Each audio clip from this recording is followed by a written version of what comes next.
Hello and welcome. In this short video, we will explain Part 13, Withholding Tax in Canada, in a simple and practical way. We will look at what it is, what usually triggers it, and how to avoid over-withholding. If you are a non-resident receiving certain Canadian source payments, this is an important topic to understand. So, what exactly falls under Part 13? The easiest way to think about it is this. Part 13 usually applies when a non-resident receives certain types of Canadian source income. Let's take the most common examples. First, dividends. That is when a Canadian company pays profits to a shareholder who lives outside Canada. Then, rent. For example, if a non-resident owns property in Canada and earns rental income, that can be caught under Part 13.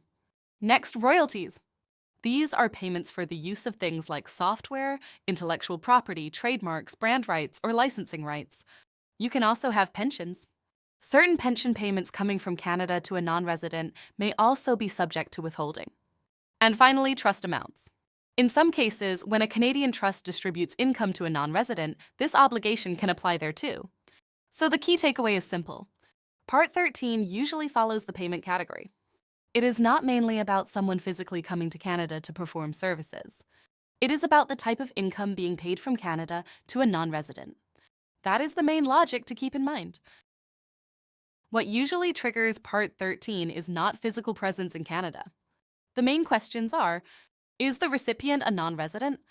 Is the payment a specified Canadian source amount?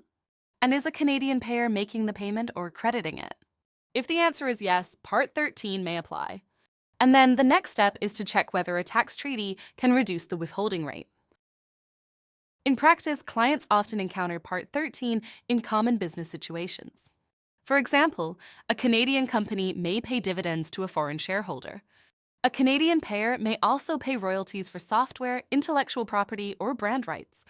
Other examples include rent paid to a non-resident property owner or certain pension and trust payments.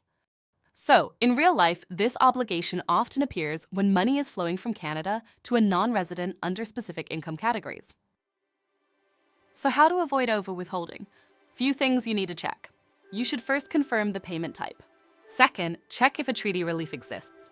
Third, collect the right documents and organize it.